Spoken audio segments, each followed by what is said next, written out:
Run, party, repeat. Welcome to the East Coast Adventures Dirt and Vert Podcast, where we talk all things running, racing, and training to help you get ready for your next big adventure.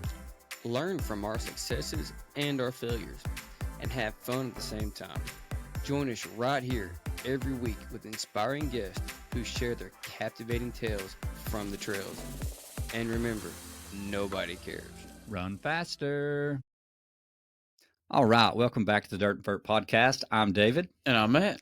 And we have two very special guests with us today. And some people that are watching this podcast are going to realize real quick who we've got on here. But it's Michael and Nicholas Leo. And a lot of people probably recognize Nicholas Leo from Mid-State Mile. Mm-hmm. He was the last runner standing. We got to watch him for hours running around this course. Him and the final gentleman, Jeremiah, both running around lap after lap, trying to see who the last runner standing was going to be. And it was super exciting. I sat there all Sunday morning just watching this event while people were texting me, telling me to get Nicholas on the podcast. So here we are. We want to learn all about Nicholas and Michael. And I just want to say congratulations, Nicholas. We want to learn this whole story. And, you know, we know you've ran Mid-State 3 years in a row, and almost every year you've doubled your mileage. Mm-hmm. Super impressive, super inspiring. And you're 17 years old. You know, never in 100 years that I think a 17-year-old was going to win Mid-State Mile. And that is super impressive. And I can't wait to learn all about you. So we'll jump right into that. But ultimately, we want to go ahead and start with Michael real quick, the father. Michael, if you don't care, introduce yourself and tell us a little bit who you are and how you got into running. Absolutely. Well, thank you, David and Matt, for having us. We're very honored to be part of this. Never in a million years did we think we'd be on the podcast, but here we are, right? So I'll go quickly because I think most people out there don't really want to hear too much from me. Growing up, I played all sorts of sports. I played soccer in college. I got done with that, dabbled in all sorts of different stuff, CrossFit, turned into actually like a power lifter. And one day, probably like 5 or 6 years ago, I woke up, I was about 225 pounds strong, but a little bit overweight and too heavy. And I tried to run a mile. And I think it took me maybe 14 minutes to run the mile. And I thought, this is just crazy. This is not good. Mm-hmm. So I came back home and decided to sign up for the JFK 50 miler, which doesn't make a lot of sense to people, but it forced me to start running. And here we are, 5 or 6 years later. I caught the bug like most people, and here we are. So, yeah. Well, and you say that most people want to listen to you or listen to Nicholas, but let's be honest, Nicholas has your running genes. So, we wanted to learn a little bit about you before we jump over to Nicholas. Yeah. I appreciate that. Thank you. So do you still run now? I do. I actually, I ran this year. I didn't do very well. I didn't train as much as I had in years past. I actually coach high school golf in the spring here in New Jersey. Mm-hmm. So that took up a lot of my time. Not that I like to make excuses because I don't. I never really get sick. I was sick for probably 3 weeks before the race, and I only ran maybe one time. So I came in kind of deconditioned and just did absolutely horribly. But now my friend here has pushed me to some levels here. I'm going to have to actually step my game up here for fear of embarrassment. So I love it. But yeah, I do run. Clearly not as well as others here, but I do run. So well, and obviously, as I saw you two, I could tell you were in good shape. You look like a runner, so I assumed you were a runner. But I think it's cool that you're also a golf coach. My daughter loves golf. She plays high school golf. Oh, nice. Yeah, there's nothing better. It's just a really neat thing. I think obviously running and cross country is also very neat. I grew up playing more traditional sports, but there's something for these sports that's just, you just get a special kind of kid. And I don't know, I just love it. It's just great. I can't say enough great things about both running and the golf too. Yeah, and speaking of special now, Nicholas, tell us a little bit about who you are and how you got into running. So I would say I got into running mostly because of my dad, probably like around 4.5 years ago. He had done the JFK 50 twice, as he'd mentioned. And it was like a day in March, and he just said to me, let's go for a 2 mile run together. So we did, and it was like a little over 20 minutes probably. And I didn't really enjoy it at first. Like it really took a while for me to get to like really enjoy the act of running. But at first I did it because it was something that I did with my dad. So I enjoyed that, even though I didn't enjoy the actual activity of running. That's pretty awesome. So when did you start to enjoy it? So I'd say it took about a year and a half till like the spring, summer of 2022, probably. I'd say I guess I just got better a little bit at it and I started to enjoy it more. Yeah. And how old were you when you first started? I wasn't that great at it. I don't know. I just wasn't really measuring myself against anything then. I was just doing it for the sake of just doing it. I just enjoyed the feeling I got afterwards, I guess, like a lot of people that get into running. Yeah. And you were how old though when you started? Around 13, I think I 14? was 13 probably. Yeah. I can't imagine too many 13-year-olds enjoy running 1 or 2 miles.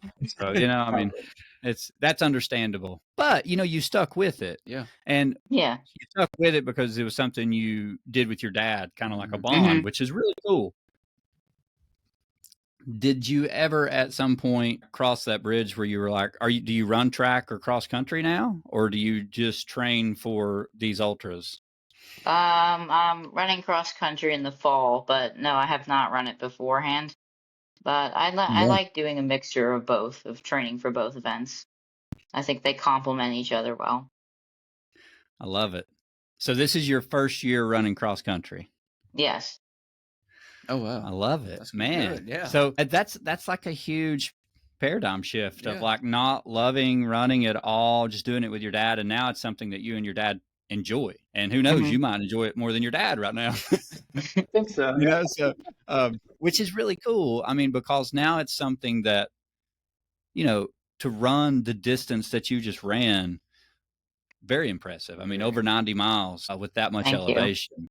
It's really crazy, to be honest, in the short amount of time that you've been running. But when you first started running, so that was like 4 years ago, but 3 years ago you signed up for Mid-State. So at that point, were you enjoying running the first time you did Mid-State? Yes, I think it had definitely turned a corner, like the winter of 2023 and leading into the first time I did the Mid-State Mile in 2023, I definitely had a much different outlook than I had probably at any point in my short running career so far. I love it. So did you both did Mid-State in 2023? Have you done it together every year? Yes. Yeah.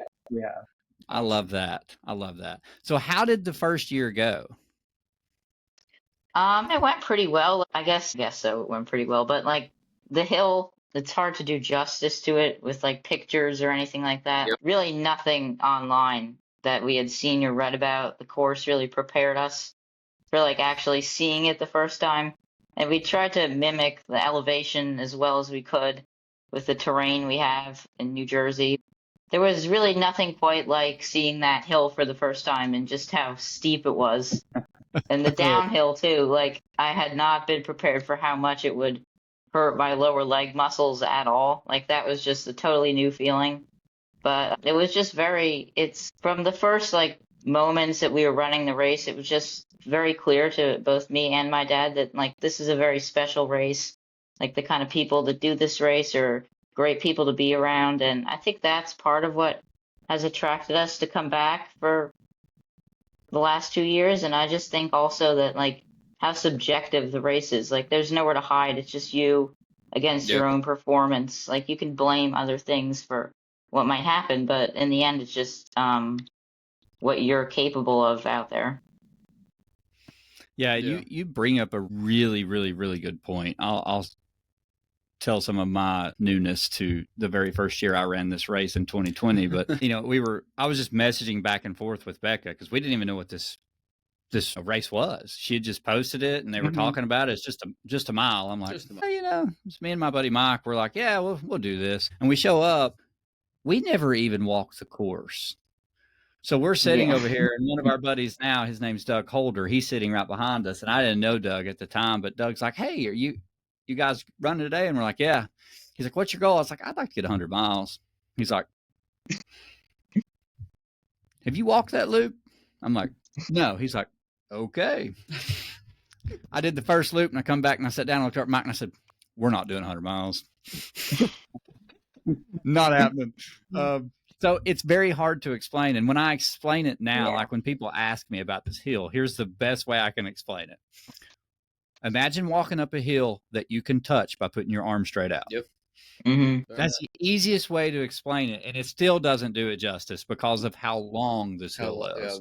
You're right, Nicholas. Pictures do not describe the hill till you actually do it. Michael, how did you feel about the first year that you did it? Because that was brand new to you too.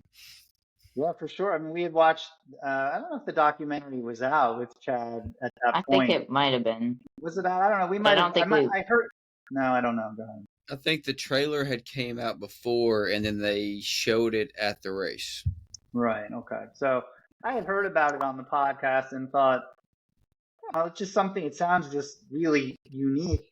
What the heck? Let's go. And like Nicholas had said, we tried to train the best that we could. We clearly had no idea what we were getting into. I thought we both did pretty well. I think we made it maybe 30 loops or so. And then he had dropped out. I had done one more, and we thought that was pretty good. It was a really neat experience. It's just one of those things, as you guys know, as soon as you quit, for the most part, about a few minutes go by, and then you think to yourself, should I really quit? I don't know if I should have quit. Yeah. And then it just nags you, and it would nag you for the whole year. And then we did it again, and then the same thing happened again. The people, I think, are what make it. It's just such a unique thing. Everyone pulling for each other. You could see it at the end of this race this year. Mm-hmm. Guys crewing for both Nicholas and for Jeremiah. Nobody's rooting against anyone. Everyone just wants the best for everyone and let the best, let the best man or woman win for sure. So it's just a really unique thing, which is what keeps drawing us back to it, for sure. I love it. So you're to blame for getting Nicholas addicted to Mid-State Mile. Yeah, he's underselling it, I think, a bit. He was obsessed with it right from once we saw that and we did some research on it. He was pretty obsessed with it, and that occupies a lot of his thought, throughout the year leading up to the race, for certain. Mm-hmm. I mean, I love it. That's a cool passion to have, that young Nicholas. Yeah. Like, I wished I would have found my passion for running back at that age. Yeah, me too. I think it's really cool. Yep. Thank you. What was your longest distance that you had ran up to the first Mid-State? I had done a 17-mile race the summer beforehand, but I had not gone, I think the longest I did in training the year beforehand was 15 miles maybe. Well, so, and probably triple the elevation you've ever done in your life. Yes. Yeah. Mm-hmm. So you both go out and knock out an ultra on your very first attempt at Mid-State. That's pretty good. That's really good. Yeah, it's better than my first time there. Yeah, Matt made the trailer. He was the guy laying on the ground. I don't know if y'all know that. You watch the trailer and you see the guy with the red, white, and blue shorts. Right. That's me. Yeah, my first year doing it. And I'm the guy in the very beginning showing the box. Okay. On the ground. Mm-hmm. But yeah, Matt's got the best part. He's passed out in the middle of the Mid-State Mile course, and they got the camera right on his face. I woke up Mike's yelling at me and slapping me, and I wake up and all I see is a camera in my face, and I go, I wonder where this is going to go. Next year, Chad releases the trailer, and I'm like, as soon as I saw the trailer, I started messaging Matt. I was like, "You're going to be famous." I got a lot of messages after that. Like, are you in this? Go back and watch that. It's so funny. Awesome. That's funny. Too funny. So, Nicholas, what did you feel about your first performance at Mid-State? When you got done, were you the same as your dad? Were you kind of like, I could have done more? Yeah, I was kind of wishing for that whole year afterwards that I had just done 6 more and tried to get to the first intermission, but I think I got pretty dehydrated and I was not really eating anything at all. So I guess that was probably just a little bit of inexperience contributed to that, maybe more than maybe a little bit of a lack of fitness since I hadn't really done a lot of elevation like that. But I think learning about like drinking and eating during the race, like that was something that I did not want to do at first, but I've just had to become accustomed to it.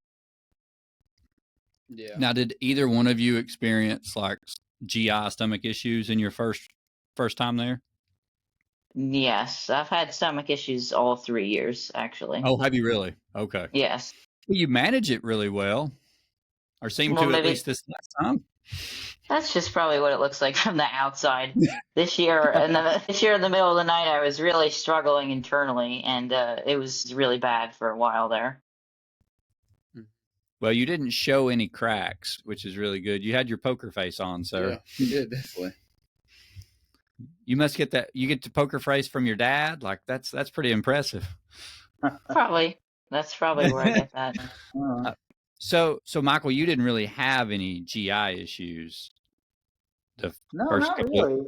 Not really. I good. mean, this year was just really probably not fit. That's Well, we've all been there. yeah. I shouldn't have been running in it either, but I wanted to participate. So Yeah. So, yeah, there's no other issues except the lack of fitness. That's usually a pretty big one for this. But we knew coming in, or we thought at least, we knew Nicholas was pretty fit. I mean, he had trained really hard all year.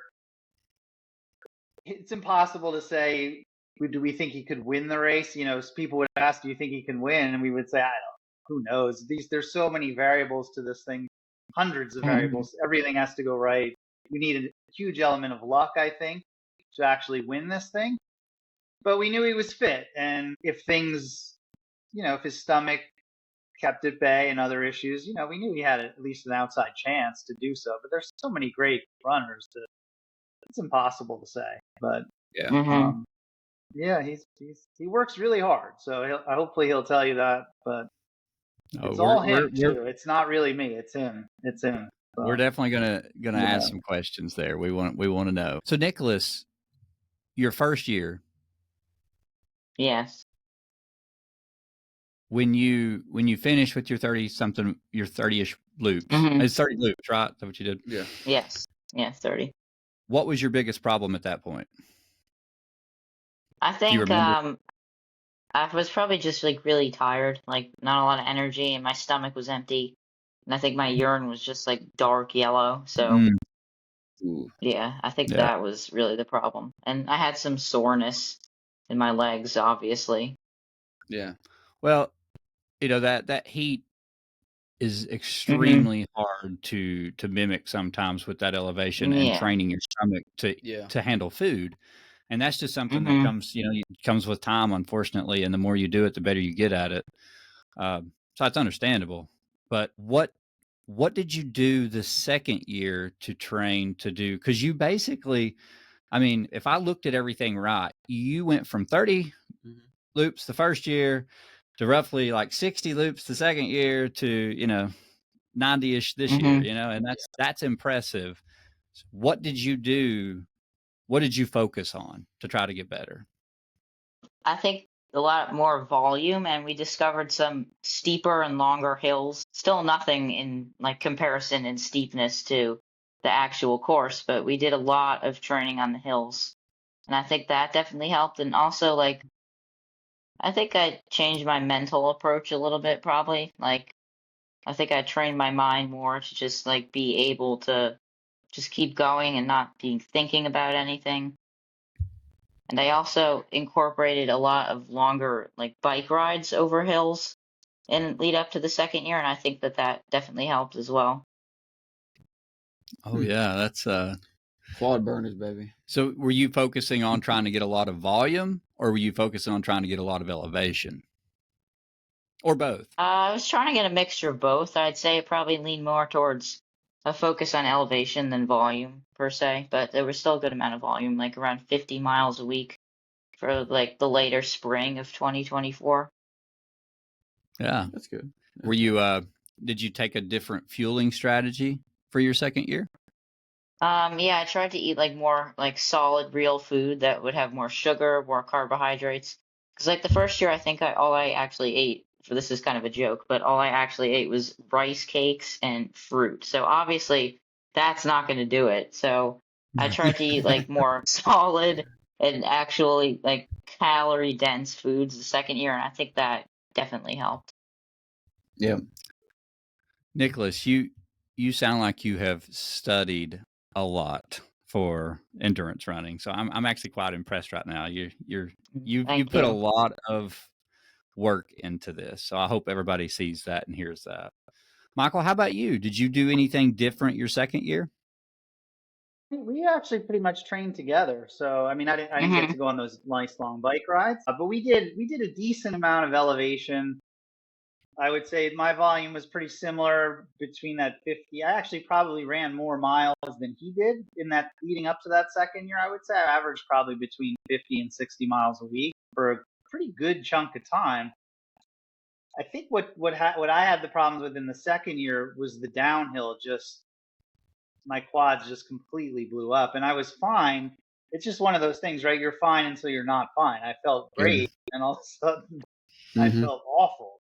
And I'm almost embarrassed to admit this, but I broke out a new pair of shoes that I had never run in the day of the race last year, and just got some really wicked blisters right out of the gate. That probably didn't help. I mean, that's just obviously not very bright, but we've all been there. It was there. really, I would say, the downhill. It was what really took me out that second year for sure. Now, how did you do the second year? Did you beat your mileage from the first year? I think I did a few more. I think I made it. I'm not sure exactly. Maybe 33 loops or 34. Okay. Yeah.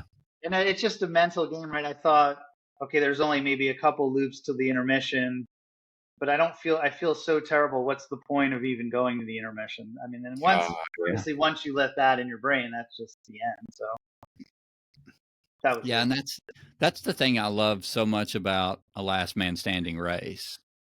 It's just one bad loop. One bad loop can get you. You can be the best runner out there, and it's just one bad loop. Yep. Right. And that's the beauty of it. It's not always the best runner.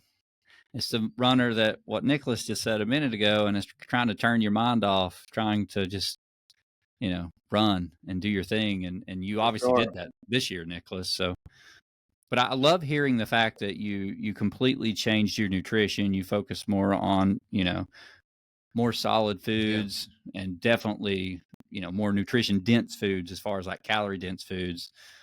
That was very smart. And then training the elevation. So you double your mileage at mid-state the second year.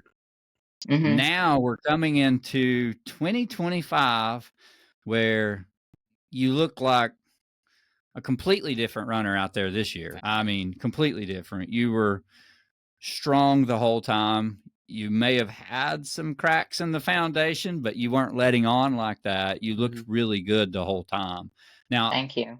It was pretty obvious in the end. We could all tell that you were ready to be done, but I think you were both ready to be done. That's just part of a last man standing. You're just kind of like waiting for that. But you just looked so good, so strong.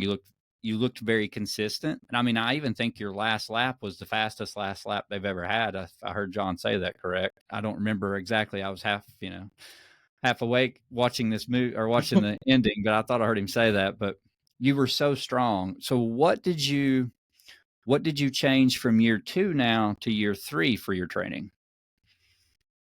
So I think I definitely did a lot more intensity this year, and not just an increase in running volume I think I did, but a lot more like cross training volume, like cycling, indoor cycling.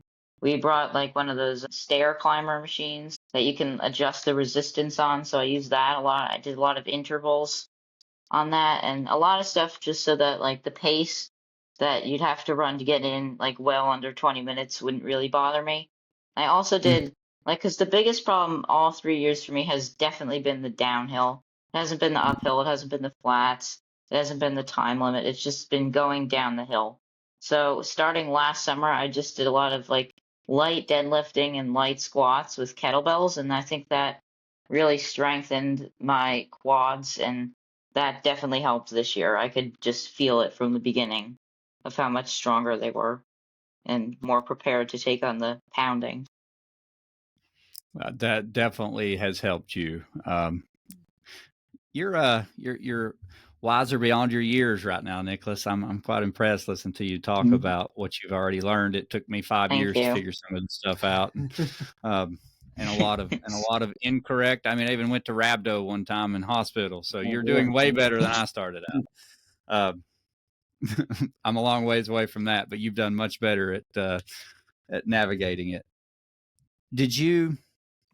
So you know that you were having problems going downhill. Did you focus any on Yes. mostly downhill training, like practicing that for your quads? Like a little bit. Like I would try to. There's this road hill that we often do a lot of repeats on. Like it's about 1 kilometer long, but it's just not as steep and it's a different surface, so it's hard to mimic it. But I would just like try to run down that like at a good pace to try to stress my quads a little bit, and I think that definitely helped. But again, it's just very, very difficult to mimic the sheer steepness, and there's just rocks and roots everywhere. So it's not like you can just go down in a straight line. You have to be constantly watching. And that's not something that I'm like always okay at. So it's definitely really energy draining just to be constantly watching your feet on the hill. Yeah. Now, did you increase your mileage this time for your training? Or did you kind of stay consistent with what you had done the year before? I think it definitely increased, like especially in the early winter. I think it was probably greater overall, about 60 miles a week probably.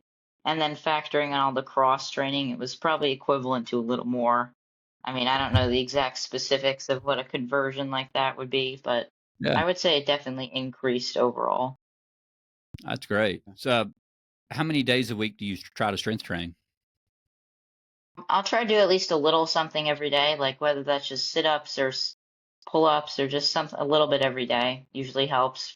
In my limited experience, that's been probably more beneficial than a lot of longer sessions. Yeah. No, you're doing great. It's, that's the thing about being an endurance runner and training. It's all stress. So regardless if you're cycling or running or lifting, you're trying to balance the stress, and you're doing it the right way.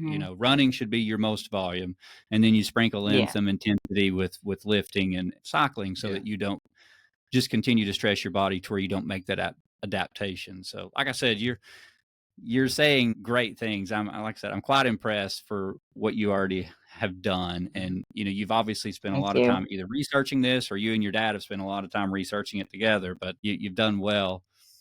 And it obviously showed this year. Michael, did you do anything different this year? You said you were kind of like, you didn't get to train a lot, so you may not have got to focus on a lot that he did, but did you try doing anything different this year leading up to Mid-State? Really? I mean, my mileage was way down. I actually looked at all my statistics on the way home, and I don't think I had a week over maybe 40 miles at all, and I averaged less than 30 a week. So, we have a nice little setup in our basement. We have like you said, the stair climber and the Echo bike, and we have a rowing machine and some weights and stuff. So I always try to pop down there and do that kind of stuff. But in terms of volume, no. I mean, I guess if you count walking a golf course, I don't know if that counts. But hey, steps do count. Yeah, I mean, there's steps. So no, my volume was a bit way down. But yeah, he's always reading. I mean, we try to read. Obviously, the internet is a great resource, and it's hard to know what to believe, what to trust, what not to trust. Yeah. So there's so many great resources out there. And we're just constantly reading about this stuff, whether it's reading about some of the great marathoners like the Ethiopians and the Kenyans and all that stuff. And we just try to take bits and pieces from things that we read, and we think what makes sense in our brain, and we try stuff, and sometimes it works, right? Sometimes it doesn't work. But he's a very willing participant. I mean, most days my wife and I have to calm him down, and sometimes I'll be at work and I'll get a text message, and my wife will say, "Nicholas wants to go in the basement. Is he allowed to go in the basement? What's he allowed to do?" I mean, we have to. If it was up to him, he would probably run over 100 miles a week. But I have to tell him, calm down. You're only 17. There's time down the road for that if it comes to that. But yeah, so we're big believers in the cross training for this race, just in general. We just think it just relieves a little bit of the stress, and he can go a little bit harder on the bike and the stair climber and the rower without as much, constant impact on his joints. So we tend to move more in that direction. Yeah. Yeah. I'm a big believer in strength training for sure. Cycling is another good one, but strength training by far is right. When you're dealing with this much elevation, especially in endurance running. I mean, the better your muscles can handle the damage and what you're throwing at it, the better off you're going to be. So you're doing it the right way. Both of you are. You've learned a lot. I mean, that's really impressive to do that on your own in the short amount of time that you've done it. Right. And to be fair, we've observed a lot of the guys that have won the race, like Eric and Aaron, and we've watched them over the last 3 or 2 years, I guess. And it's funny. I always would watch Eric, and he would always walk the downhills. I don't think I ever really saw him run the downhill. And the same thing with Aaron. And we thought, well, these guys must know something, right? I mean, they're in the race, so they seem to go far every time. Yeah, so we listened to podcasts with him, with both of those guys. We've chatted with Justin Hamilton, who won the race. And, it's funny because I think in one of them, Eric had said he never ran more than 35 miles a week.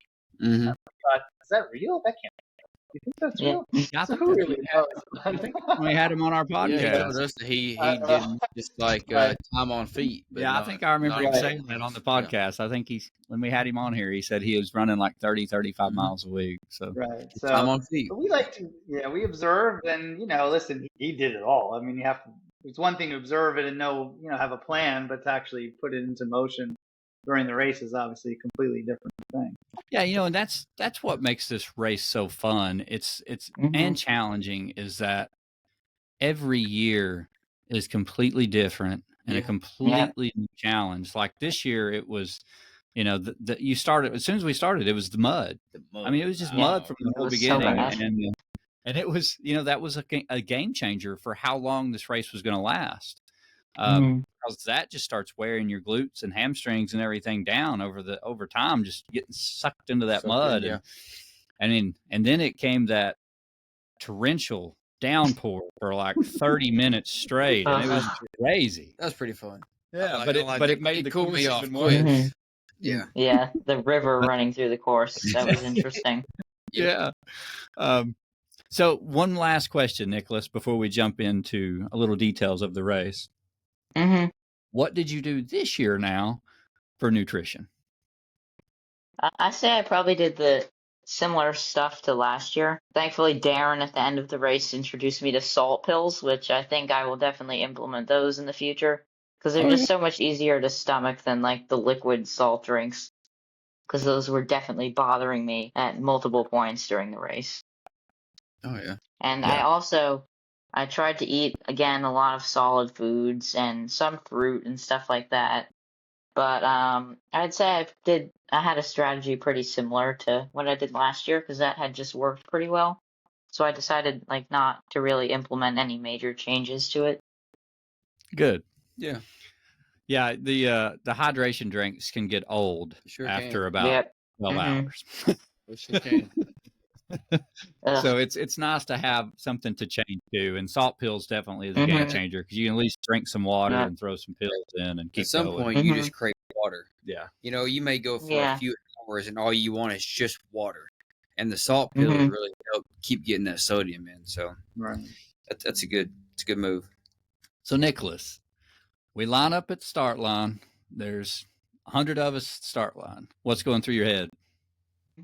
I don't know. I was just probably thinking about how to get through the first couple hours with expending as little energy as possible. I was just kind of a little nervous to see how my body would feel because, it could just feel totally different during a race than how it's ever felt in training. And I was a little bit nervous about the mud too. I just didn't know how much that would slow it down. I hadn't been on the course beforehand, with all the mud, so I had no idea where it was, how much of it there was. But after the first couple laps, I kind of saw that it wasn't going to be too much of an issue for me, but I was just really worried about slipping and falling in the beginning because it's just hard enough to stay on your feet with the rocks and the steep gradients, and I just did not want any mud making that worse. Yeah, absolutely. And with this, like a race like this, I mean, you're basically just trying to go through the motions. Yeah. Mm-hmm. The Yeah. race doesn't really start till the next morning. You just got to get there. Mm-hmm. That's when the race starts. Yep. So I heard you mention earlier when we were talking that you were just trying to like turn your mind off. Mm-hmm. Was that a problem for you during this event? Did you get into your head some? Yeah, definitely a little bit, especially when there's not as many people left. Like when you're just able to run in a group and it's the first day, there's daylight, people are talking, it's just much easier to just like kind of not have to go in your mind. But especially in the night when it starts to thin out and there's noises coming from the woods and there's all sorts of like there's stuff darting across the path, it's much more difficult then. Yeah, and your mind starts playing tricks on you too. You think you've seen a Mm-hmm. coyote or a bear or a lion or Yep. something there at Yeah, some I had point. some of that. Then you realize it's a rock or a squirrel. You're like, Yeah. Mm-hmm. But so you make it through the first intermission. We get all that rain. We Yeah. get the intermission, and then we're going into nightfall. Yep. Mm-hmm. How are you feeling at nightfall? Was everything still feeling pretty good, or were you starting to feel some kinks in the armor? I had felt a little like wonky pain in my hamstring, like the last lap before the intermission, but I think that was because of the rain. Like I think I probably slipped a little bit and tweaked something, and that bothered me for quite a little bit, but eventually it just calmed down. And I like probably past the intermission, I think I was just glad to have the poles, and the night was just kind of a nice change from. I mean, it wasn't like any easier to run in, obviously. It was just a little change of scenery that I think I benefited from. Yeah, the good thing about when it gets dark is it at least gives you a little bit of time to try to Mm-hmm. get your hydration back. If you can Yeah. survive that heat and that elevation through the day, then through the night it cools Mm-hmm. off just a little bit. You can usually get things back under Yeah. control if you can survive it. Were you experiencing any GI issues at this point? Yeah, about like maybe 2 hours after the intermission, I started to have some really bad stomach issues, like probably close to the worst that I've ever had. It was just cramping, gas, all sorts of nasty stuff. And it took probably about 4 hours just for it to go away. And I was just really struggling at some points. Like I was just on the verge of throwing in the towel. But then my dad, he's just always so encouraging to me. And he just has all this advice and knowledge from his experience. And he was telling me about times when he felt really bad during the JFK 50. And he told me that I just had to push through it and eventually it would just go away and it would be gone. And I was on the verge of pulling the plug, and then he told me to do one more lap, and that was literally exactly what happened. It just went away, and I had probably a third or fourth or maybe even a fifth wind, and from there on, I did not have any stomach issues again. That's amazing. Oh, that's good. And that was Good job, probably Dad. around. Well, to be fair, thank you, Nicholas. But Becca, as well as the photographer, Oh yes, also, Becca, definitely. they had come Yeah. over and they had seen him sort of a bit in disarray, and both offered some nice words and encouragement and such that I think, right, sometimes he doesn't want to hear it from me. He would rather hear it from Yeah. somebody else. And And they Becca definitely, for that was sure. a big turning point for sure in the race. Mhm. Absolutely. Well, Mother Midstate, she's gonna get all Yep. she can out of you. Yes, She you gotta love Becca. She's a mom out there to all 100 runners. She tries to Yeah. take care of all of them. she So, does, yeah. and she's very encouraging. For sure. Mhm. So, but your dad is right though. Like if there's nothing major, if you're not like Mhm. going into rhabdo or Yeah. you're not super dehydrated, like if you can just keep working on it, it'll some things actually finally just work themselves out, and sounds like it did for you, which is great. Yeah. But that was probably an absolute miserable 4 hours. Were Yeah, you that having was to go to the bathroom bad. every lap? Yes, every lap probably until Becca came over and suggested that I eat a protein bar, because I don't think I was burning too many carbohydrates at that point because my heart rate was still low. So she suggested like that I eat something with more fat because my stomach was probably craving that, but then like it wasn't getting any of that. So I think without that advice, it probably would have just kept getting more painful. And eventually I would have had to stop. So I'm just really grateful that she stepped in when she did. Oh, that's And the great. photographer too. He was just like out on the trails in the middle of the night, and it was really nice to have him out there, just being very encouraging and taking all those photos. Pete awesome. Schreiner is a Mhm. warrior out He there. I is. mean, he Yeah. looks like when he gets done with the event, his feet looks like a runner's feet. Like it's crazy. Mhm. Like he gives his all out there, and I love I wonder it. how Like many, he's how many miles he got. I mean, he was going around constantly, Yeah. just popping up in different areas. And Pete's a character. Yeah, he He's was so fun. everywhere. He's so fun, so encouraging, and does a great job capturing, the Amazing. emotion. Amazing. Yeah. Yep. Mm-hmm. Yeah.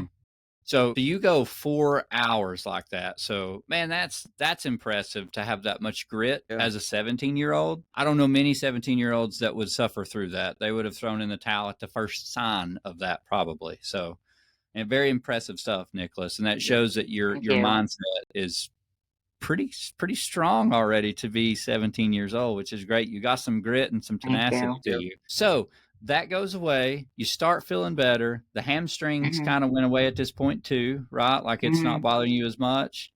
Yeah. And now we're probably getting closer to daylight, correct? Mm-hmm. So that Yeah. morning, Mm-hmm.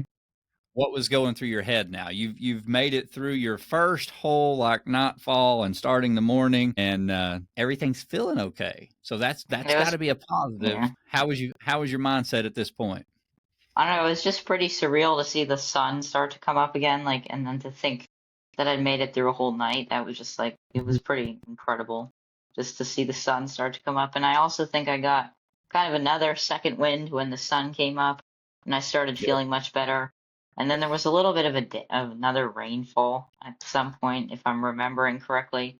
And that kind of just made things messy again, but that wasn't bothering me too much at that point. I was just thinking about how much longer, I was trying to gauge how much longer everybody else had, and I was trying to think of how much longer I had, and I was just really just trying to focus on getting to the cutoff, because I thought that, a lot would change at that point because it was 24 hours, and just to have run for 24 hours was something that I had never done anything close to. So it was like I was just in uncharted territory at that point and had no idea really what was going to come. I mean, at that point, you're proud of whatever you whatever you accomplished at this point. Mhm. Even if you didn't win, that's huge PR. Big time Huge PR. PR. Because I mean, every lap is so much elevation there. It's just it's nothing you can really describe. But you get down to like 3 people at this point now. There's just 3 of you running. Mhm. Are you starting to think at this point that you can win? Or do you have some doubt still in your head? Or are you thinking, okay, I can do this?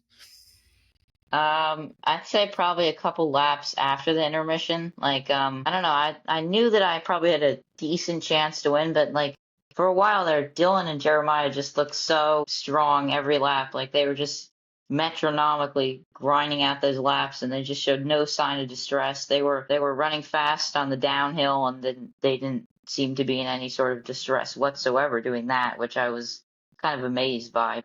I figured I would just have to just keep going, and maybe I thought in my mind that I could probably try to outlast them. I was hoping that I wouldn't have any more issues at that point, and maybe I would just be able to keep going. But I had no idea at that point. I was expecting more issues to come, and I was kind of grateful that nothing major did come. Yeah. Now, Michael, we're down to 3 people. You're the crew chief. What are you thinking? How's he looking? How's things going behind the scenes here? Are you seeing issues that you're concerned about?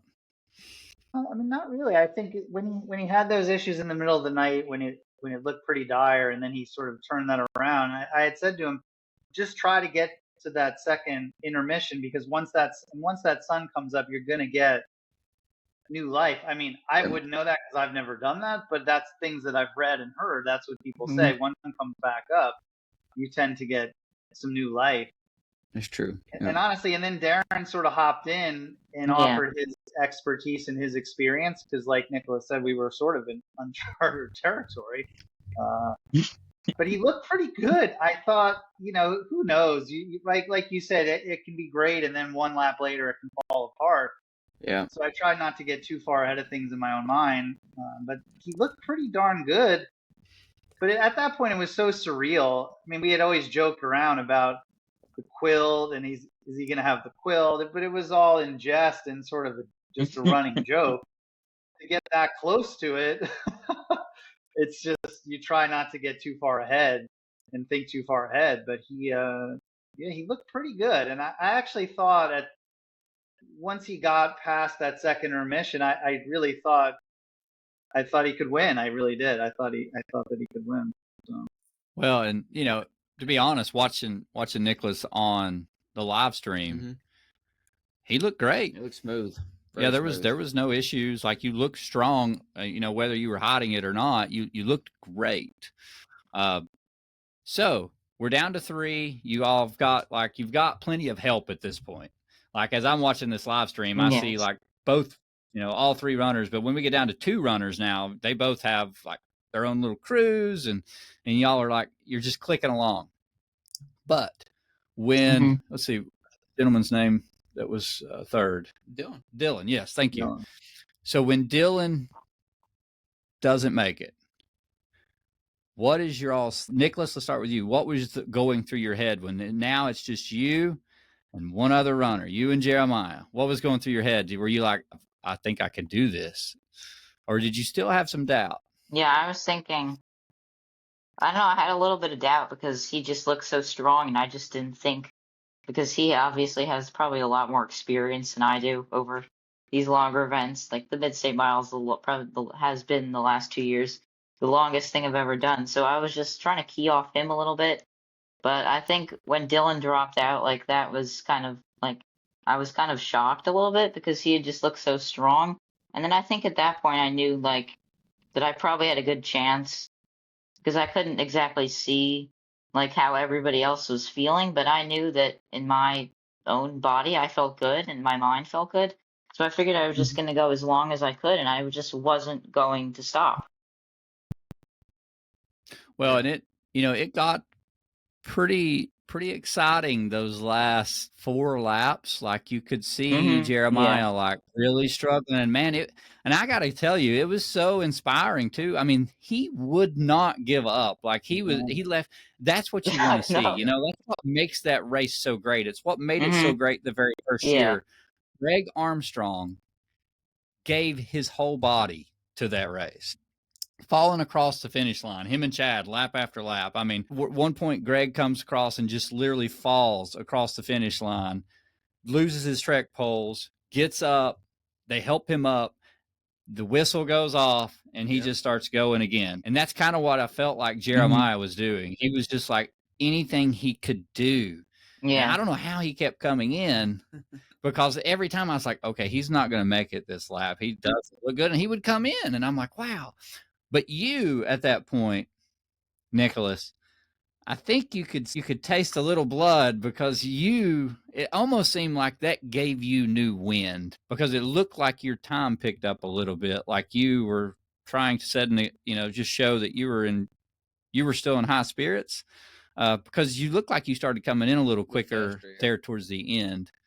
Was that something you were trying to do, or did you just start feeling better? I felt better, and I was just like, Darren had told me that it was important to be having enough time to cool off. So I was just trying to go at a decent pace, not one that was too fast, but also one that would allow me to have enough time to keep taking in fluids and food, and having enough time to sit in the chair and stretch my legs before just going on the next lap. Because you could see in some of the other competitors, like, once they slipped off their pace and didn't really have enough time to rest, and it was not much longer that they were going to be able to last, especially as it started to warm up. And what was going through your thoughts, Dad? Like, at this point now, I mean, you're kind of probably getting really excited because you're watching this unfold. Yeah, absolutely. There was a small part of me. I know Jeremiah had finished the lap, and he just barely made it with a few seconds to spare. And then his next lap was actually a little bit faster. And, everyone around thought, okay, it's just a matter of time. It's over.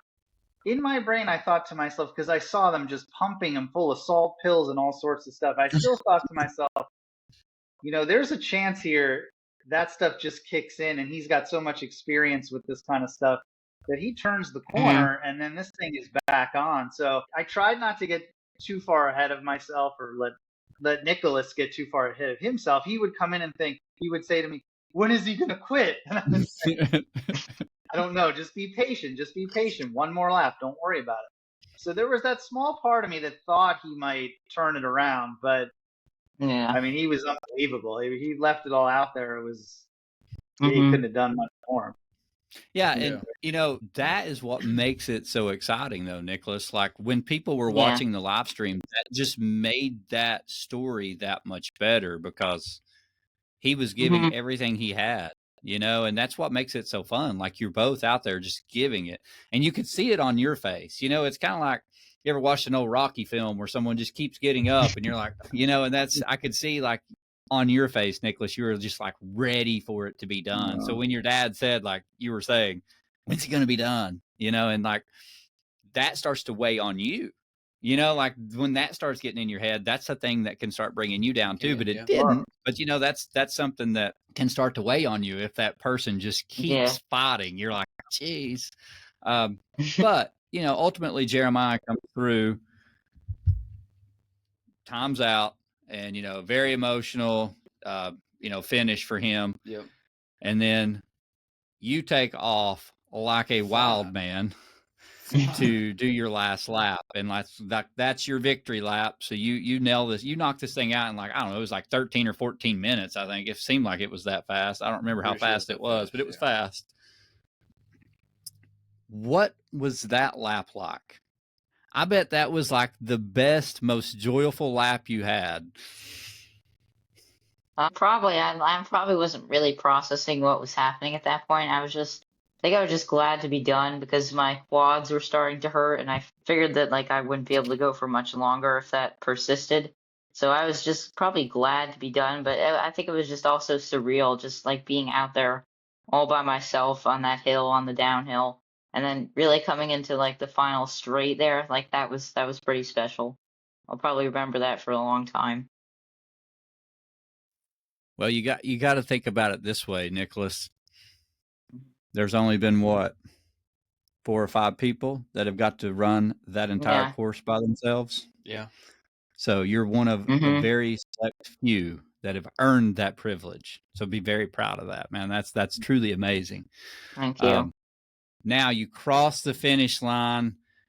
You and Jeremiah have you know, an emotional moment for a minute, and then you and your dad do. And that's really cool because for most people that don't know, Mid-State Mile is on Father's Day weekend. Michael got to watch his son, Nicholas, do something that, you know, he introduced him 2 years ago running and finding Mid-State Mile. And now he is the last man standing, which is amazing, Nicholas. But man, Dad, I bet that was the coolest feeling ever too. What a Father's Day present. Like how awesome is that? Great. Yeah. I mean, I had to go to the sun. I don't cry too often, but I had to go to the sunglasses because I mean, it was sunny, but still, that's why I put the sunglasses on. I was just overcome with emotion.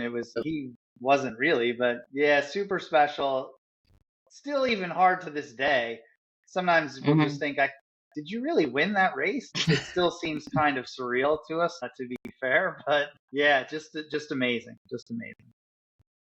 Nicholas, what was going through your head now that you've won this race and you're getting ready to get the coveted quilt from Mama Mid-State herself? Like, what's going through your head? I think it was just really surreal that I had been staring at that quilt for a couple hours in the middle of the night, like when it got tough. So it was fun. It was just really special to finally be able to hold that, to think that I earned it, and just, I don't know. It was just really amazing to think of how far I came at that moment, and I don't know, just that day too, like how far I'd come from the issues that I'd had in the middle of the night. Like that was just something that was just really overwhelming. Well, and my favorite picture of the entire Mid-State is the one that I shared today, or Matt shared today, of the podcast cover, which is you hugging your dad at the finish line. I think that is like the coolest picture of all of Mid-State because it's like the emotion, it's Father's Day, a father that's proud of his son, a son that's put in an amazing amount of work in a short amount of time and gained a ton of knowledge that runners twice your age still don't know. Yeah. And, all you can see all that in this picture of just emotion. And Pete did a really good job of capturing that, but it's one of my favorite pictures ever of Mid-State. I hope you all frame that thing or just paint a whole mural on your wall because it's really cool. But I think, for that, that was super inspirational for everybody and super emotional for people to get to see that. And for Father's Day, I mean, I literally watched Becca start crying, I believe, she was, and it was really cool to see. And think about this, Nicholas, that's the amount of people you inspired. You don't realize how many people you've inspired and how many kids you have already inspired between you and Darren's daughter. Yep. I've heard of about 8 new kids that are going to start running. And dude, that's amazing. And that's just kids I know. Continue to do the things that you're doing. Like if you find joy in them, continue to do them because you're going to inspire a ton of people to find a new hobby that may change their life. And it's obviously changed yours. So, thank you.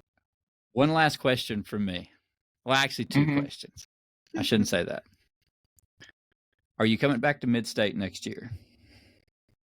I think so. Definitely. I love it. It's just one race that I really enjoy, and it's always special to just see how far you can go. And it's always just good to have something like that, like in the dead of winter when it's snowing and sleeting outside. We all struggle with motivation sometimes, but at some points it can be pretty dire. So just to have something like that to focus on for me has been pretty helpful this last few years. Yeah. I love it. I can't wait to see what you do next year. Thank Michael, you. what is your strategy for next year now? I don't know. Maybe I'm just going to ask him for some tips here. We're gonna put in a little more volume this year. We'll make a better showing for sure next year. Well, let's be real. He needs a good crew chief too, though. So that's also true, right? It might be hard for both of you to run for 28 hours together unless you've got a full staff there. We might not. I don't think that's really going to be an issue, but we shall see. I appreciate the vote of confidence. Yeah. Nicholas, here's my last question, and then we'll switch over to Matt and let him start asking the listener questions. But we asked this for all of our guests, and it is why do you do what you do now? Why do you run? Running through the rain, you're stuck in the mud, you got hamstrings, you have GI issues for 4 hours to where you have to use the potty every lap. Why push yourself through that? Why do it?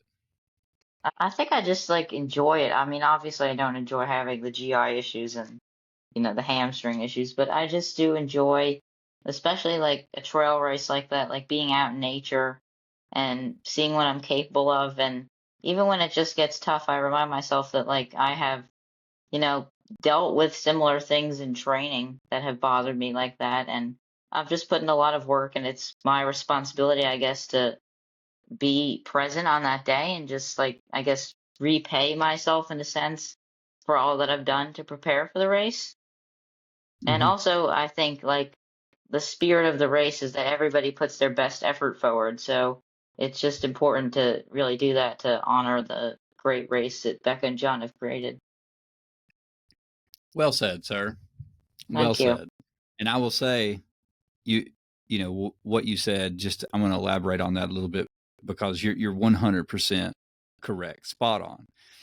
There's 100 runners out there, all trying to get their best, their own record, and there's a select few every now and then that everything goes right, and they make it a lot further, and things click, and some people can be the best runner out there and things go wrong, but we never know what each runner's going through, and that might be their only moment to feel like they're normal and getting to do it. So whether it's 1 lap or 20 laps, it doesn't matter to them as long as they're out there.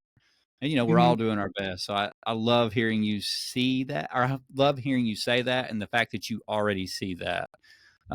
You're a special kid, Nicholas, for sure. I shouldn't say kid, you're a special teenager, 17 years old, and you've already, you're wise beyond your years. So Dad, be very proud. I know you are. Sure, It's absolutely. impressive. Oh yes.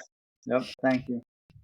Thank All you. right, Mr. Williams, Thank I will you. turn it over to you for the father-son questions here. So, speaking of calling him a young teenager, the first question is, as the man of the house now, does Nicholas get to control the thermostat since he won? That's a funny question. No. That's a good one. No, I don't think so. No, No. no, No. you actually hit a heat wave here in New Jersey. I think today was almost 100 degrees. So Oh, yeah, it's right down here with you. it's been pretty It's tough. amazing how it just switched in like a week. Yeah. Yeah. It is Mhm. crazy. Because then I think it's supposed to be in the high 60s on Friday. So Yeah. 2 days away. So go figure. Wow, what a swing. No, we're still hot. Oof. But no, there are limitations to what Nicholas can still do, even though he Yeah. Yeah, Dad still got the finger on some of the That's training right. too, keeping him under control. Yeah. That's right. Mhm. Yeah. The next question is from a fellow competitor of the race. It says, is he coming back to defend his title? # old blood is coming for you. Goodness. Yeah, So I think we've for sure answered I'll be back. I'll be back I love next year, and I'll try to give my best again. We have no doubt, Nicholas. Perfect. All right, this Thank is you. also from a previous winner. They want to know, how did you prep yourself mentally from after the race in 2024 to your race in 2025? I think I just focused on trying to do like a more accurate simulation of the race and training a little bit so that I could train my mind to be more like accustomed to doing things like that. And I also just tried to find things that I could think of that would inspire me to keep going when it became difficult. Like I would think of some marathoners who went through like severe struggles and then still came back to win or record a fast time. So I would think of those things, especially in the middle of the night. Like a lot of incidents like that were what really inspired me to keep going.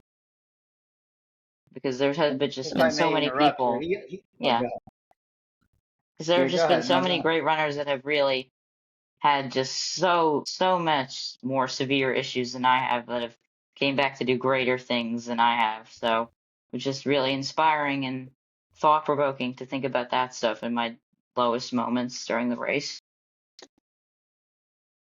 Yeah, I mean, what I was just going to say, I think he's pretty well read in lots of history, which he probably won't talk about, but Mhm. he's really well read in Japanese history and German history and all sorts of reads about some pretty dark stuff, which I think he's seen, in the grand scheme of the world, there have been much bigger problems, right? This is just running up and down a hill. Yeah. So he tries to keep it Mhm. into perspective by having that broad knowledge of history and people who really had real struggle. I think he's able to put things in its proper perspective for sure. Yeah. Yeah, that's a great point. Wow, look at you, Nicholas. I'm quite impressed, sir.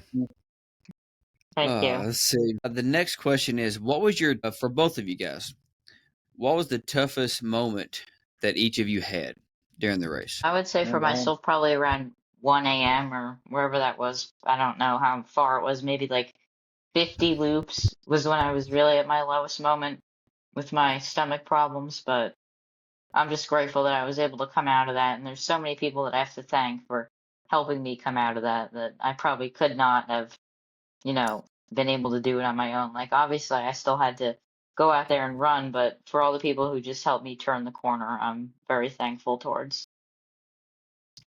Yeah. Michael?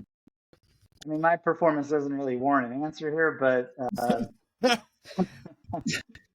the last lap, which I actually timed out, my lower body completely locked up. I mean, I just cramped and literally couldn't really run. So Yep. I just kind of hobbled home, and yeah. So, but that's it. It's not important. Really. Not important.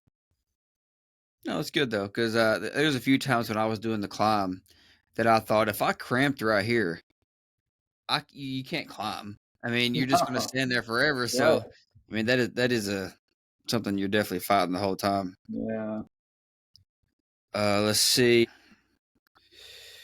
I think we went over this one, but how did you work through some of the stomach issues? You had people helping you, and I think for sure, like the advice that Becca gave about trying to eat something with more fat and protein in it really settled my stomach, and well, I just think that really helped. Without her advice, like I don't know, I probably would have just kept on eating fruit and carbohydrates and kept on going to the bathroom. And also, Mike Childs, who was sitting next to us, fellow runner in the race, like he was generous enough to give us Pepto-Bismol, and that also, really helped me. yep. Yep. I've turned up some bottles of Pepto-Bismol before. My It go-to did is get to that Imodium. point, but it was pretty bad. I got Imodium in my running box. So that is a go-to during some of those times. Mhm. Yeah, Nicholas, speaking of what Becca had you do, so Becca and John crewed me years ago at a backyard Mhm. ultra in Michigan called Ode de Laz. I told her I did not want to think about nutrition, just take care of it. I was like, I'm going to run, you take care of me. And that was the longest backyard I'd ever done at that point. So it was, and I couldn't have done it without them, but somewhere in the middle of the race, they started switching me over and I could tell a huge difference. It worked really well for me, but they were alternating sugars 1 hour and fats the next. We would do sugars 1 hour, fat the next. And my stomach done really well with that, not having sugars the whole time. Yep. So, I mean, that's something, you can start to experiment a little bit with now. If that helps your stomach, the Yeah, protein for and sure. stuff, I'll definitely have to is start try having what you suggested. yeah. Try to prevent that 4 hour swing next year. Yeah. I'm super proud of you though, man, to hang on for 4 hours Yeah, with GI definitely. issues. I don't know many people that would do that. Like, great job. Like, that's hard to do. Thank you. And to stay hydrated to do it. Yeah. Yeah, that was not good. Trying to drink Yeah, water. the good thing to your advantage though, at least it happened during the night. Yeah, a little cooler. Yeah, I was just happy that happened then, rather when it was warm or raining or something else was going wrong. And if you did have any cracks that you were dealing with during the night, you can't see it as much. You can't see the facial expressions from people. So I mean, you can come in and kind of like hide under that knot. During the day, everybody sees you. They can see grimacing here, struggling. But at nighttime, you can kind of get away with it just a little more. Yeah, Nicholas though, man, he had those sunglasses on and he was just straight faced. Like there was no smile, there was no frown. He was just locked in. Yeah. I loved it. Like you were like, you could tell you were so focused. It was probably hard to turn that off, wasn't it? Yeah, at times. And it was mostly a facade at some points. Like the sunglasses definitely, like I kept those on when it was raining, I think, just so people wouldn't be able to, read too much into how I was feeling. And then again, I just kept them so they would keep the hair out of my face. So it was mostly just.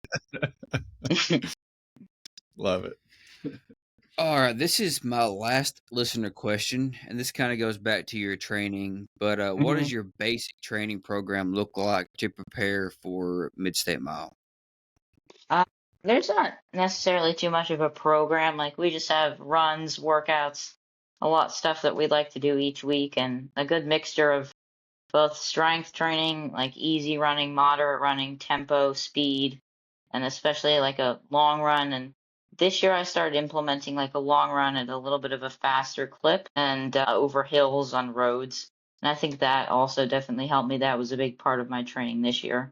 And also with the cross training, some of the interval sessions I did with that. Like I think those are just so important in allowing the effort that I had to exert at Mid-State to keep coming in at a good clip under 20 minutes, like just to be able to keep the heart rate down. I think that training that was at a faster pace than I would have to run during the race, that was really just the focus of most of my training, just at a faster pace than I would have to run during the race so that it would just feel easy for the most part. Yeah, I agree with that. Yeah, I like doing that. That's all the listener questions I have. Awesome. Thank you. Guys, do you all have any questions for us? I don't think so. Love it. We get off easy today. Yeah. A lot of people get shocked from that. They're like, oh, Yeah. we didn't know you were asking stuff. How long have you guys been doing the podcast? Yeah. September of 2023. Oh, He nice. remembers well. It was right after we did Georgia Jewel. That Right was our after very Georgia first Jewel. podcast. Yep. So we started East Coast Adventures back in 2020, and we started putting on events then. And then about 3 years in was when we decided we wanted to do the podcast to like try to help promote more runners and just more race directors in the East Coast. Right. Because there's we have a lot of people on the podcast from the West Coast too. Like we love runners in general, but trying to really give, more awareness to some of the runners in the East Coast and trying to help. And it's basically like introducing race directors. So, once a month we try to have a new race director on the podcast for them to talk. We had Becca and John on the week of Mid-State Mile, and they, they did their talk, and we had fun. But we've been doing it for, you all are our 90. Oh, what was it? Fourth episode, I believe. Wow.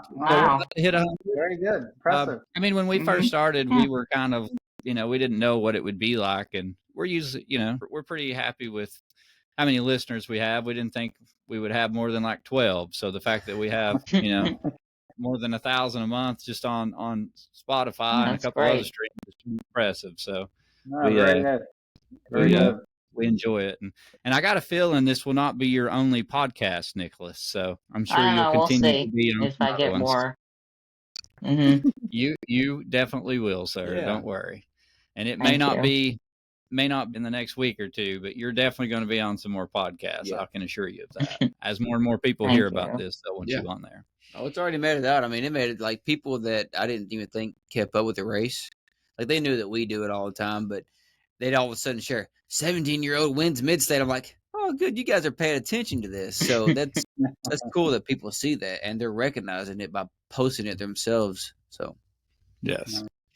But, I want to tell you guys, like, thank you so much for sharing your stories on the podcast. And Nicholas, for going into detail, telling us like things you went through and being pretty open and honest with your GI issues and the other things you were going through and how you felt. And same with you, Michael. So thank you. That's what makes this so fun, is like truly getting to learn the runners and, sharing your story, telling your story, but also some of the emotion that goes with it. Because we're not just robots out there running. Like we all are going through things, no matter how strong we may look, we're all feeling it. And I'm sure no one realized how bad you were feeling it for about 4 hours. So I couldn't tell it on. So you did a great job, of fighting through that. But that's what makes this so fun, is getting to learn why, like finding your why to run. And the fact that even when you started it, it was just for your dad and you didn't even enjoy it. I bet you never thought in a lifetime that you would be sitting here today on a running podcast talking about a race I didn't see this coming. No, wasn't on the bingo card. So that goes to show you, and as you get older and wiser, Nicholas, just remember this: it's always just one little thing that you decide to do. It can be a hobby, it could be anything, can truly change your life. Yep. The thing that you don't even realize. For sure. And that's for all of us, because running changed my life. And, I've had other things change my life too, but always remember that. It's like, you may not think something is important, but if you stick with it, sometimes you can find a love for it that truly will make you a better person or open new doors to new places you never thought were possible. Absolutely. No, you hit it right on the head, because that's what I was going to say. Thank you, obviously, to you guys for this. This is so neat for him. To Becca and John for the race, because he was a 13-year-old kid, and like most 13-year-old kids, wasn't really sure where he fit. Didn't play traditional sports, wasn't in like the cool group of kids in school. And we started running, and he saw this race, and it honestly, it might be cliche, but it did change his life. It changed his life immensely. And if he can inspire other kids, like to see other kids out there this past year, and even inspire adults, inspire anybody, it's just a beautiful thing. And the community itself, the ultra running community, is just just a special thing for sure. So it's been great. It's just been great.